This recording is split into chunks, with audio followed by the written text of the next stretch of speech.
Assalamualaikum warahmatullahi wabarakatuh. Alhamdulillahirabbil alamin wassalatu wassalamu ala asrofil anbiya'i wal mursalin wa ala alihi wa sahbihi ajmain. Asyhadu an la ilaha illallah wa asyhadu anna Muhammadan abduhu wa rasuluh. La haula wa la quwwata illa billahil aliyyil azim. Rabbi shrahli sadri wa yassirli amri wahlul 'uqdatam min lisani yafqahu qawli, amma ba'du. Hadirin hadirat yang dimuliakan oleh Allah, persaudaraan dan perdamaian adalah dua kata yang dengan pengelolaan atau manajemen kedua kata ini, insya Allah dunia tentu saja akan aman. Taruh saja kita lihat atau kita melihat dalam pertandingan sepak bola ada tugas seorang wasit. Wasit di sana tentu dia berperan sebagai pengadil, penengah dalam perjalanan pertandingan itu. Bagaimana cara wasit itu dalam mendamaikan kedua belah pihak, kemudian menerima hasil dari kedua belah pihak yang bertanding itu. Oleh karena itu, kita semua tentu diingatkan berdasarkan hadis Rasulullah di dalam riwayat Abu Daud dan Tirmidzi. Rasulullah menjelaskan, "Ala ukhbirukum, ketahuilah oleh kalian, apakah kalian ingin mengetahui bi afdala min darajati shalah wa siyam wal iba wa shadaqah?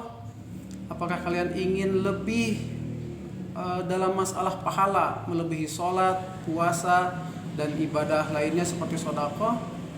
Tentu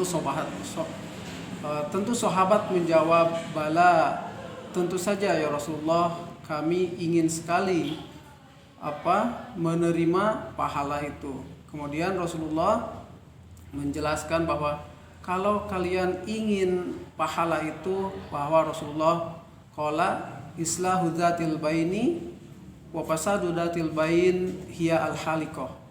Coba kalian damaikan kedua belah pihak yang berseteru, karena kalau ada perseteruan itu yang merusak agama. Ini salah satu contoh bahwa kita sebagai umat muslim, umat mukmin tentu punya tanggung jawab dalam mendamaikan perselisihan itu. Apalagi di dalam Al-Quran tentu saja kita diingatkan, Bismillahirrahmanirrahim, innamal mu'minuna ikhwatun faslihu bain akhwaikum wattaqullaha in la'allakum turhamun. Yang kurang lebih bahwa kita sebagai umat muslim dianjurkan dalam hal tadi mendamaikan sesuatu hal yang mungkin sudah berperkara. Contoh, misalkan ketika ada dua orang yang berperkara, tentu saja diutamakan dalam perkara itu didamaikan. Faslihu baina akhwaikum, karena jelas kalian sebagai umat mukmin, umat muslim itu adalah peran atau penting dalam bersaudara. Banyak sekali problematika atau permasalahan-permasalahan yang ada di tatanan masyarakat, yang ada di tatanan bernegara dan lain sebagainya, sehingga negara sekalipun dengan ideologi negaranya masing-masing ingin agar persaudaraan itu, perdamaian itu bisa terwujud. Atau PBB sekalipun yang dipunyai tugas untuk mendamaikan dan mengamankan dunia ini, ada istilahnya peacekeeping, atau negara atau tentara-tentara yang menjaga solidaritas dan keamanannya itu. Sehingga dari unsur-unsur itu tentu perdamaian, persaudaraan tentu itu menjadi tolak ukur bagi kita. Apalagi kita seorang mukmin. Tentu saja seorang mukmin akan, kalau saya tadi contohkan, ketika seorang wasit, tentu saja wasit harus bisa mendamaikan antara kedua pemain termasuk juga supporter, sehingga kelangsungan dalam pertandingan itu bisa aman dan tentram. Dan perlu diingat dan dicatat bahwa dalam pertandingan sekuler ada selebrasi, ada perayaan, termasuk bagaimana sikap seorang mukmin, seorang muslim dalam merayakan itu jangan terlalu berlebihan. Misalkan dengan sujud syukur, itu salah satu mungkin yang menghiasi tolak religius ukur dalam hal tadi mengamalkan amalan-amalan agama itu. Sekali lagi, insya Allah kita selaku mukmin, selaku muslim yang baik tentu akan melaksanakan apa yang telah diperintahkan oleh Allah Subhanahu wa taala. Karena kalau tidak ada aturan, tentu saja itu akan membuat orang itu akan menjadi tidak stabil. Contoh ketika di ayat Al-Qur'an Allah menjelaskan bahwa walaqad dzara'na jahannama minal jinni wal ins, bahwa di neraka nanti akan dipenuhi dengan golongan manusia dan jin. Di antaranya mereka yang tidak menggunakan qulubul la yafqahuna biha wal ayun lahum ayunun la yubsiruna biha wa adanun la yasmauna biha. Mereka yang tidak menggunakan hati mereka, penglihatan mereka, pendengaran mereka, sehingga ulpaulaika kal an'am, mereka itu seperti binatang ternak, bahkan balhum adallu, melebihi binatang ternak. Contoh ketika binatang ternak cukup untuk satu membunuh, itu pun buat hajat hidupnya.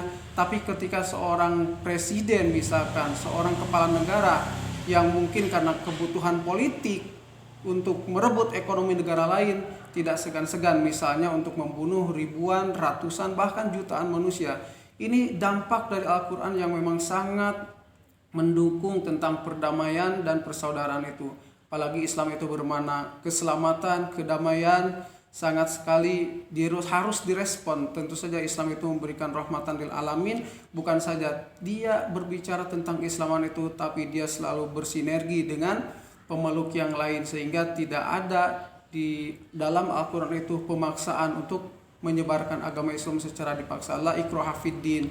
Bahkan Islam itu disiarkan melalui perdamaian, melalui keselamatan dan sebagainya, sehingga tidak ada masalah-masalah yang terus mengikuti dalam perkembangan ajaran Islam itu sendiri. Mudah-mudahan sekali lagi insyaallah kita orang umat beriman, umat Islam yang senantiasa menjaga persaudaraan dan tadi perdamaian, sehingga kita harus mewujudkan betul-betul terjadi dalam dunia ini, sehingga kita insyaallah untuk kembali ke Allah itu kita akan selamat juga nanti di hadapan Allah. Karena Islam tidak berbicara tentang kehidupan dunia saja, tapi Islam tentu akan berbicara tentang kehidupan nanti. Wabtagi fima ataqallahu darul akhirah wala tansa nasibaka minad dunya wa ahsin kama ahsanallahu ilaika.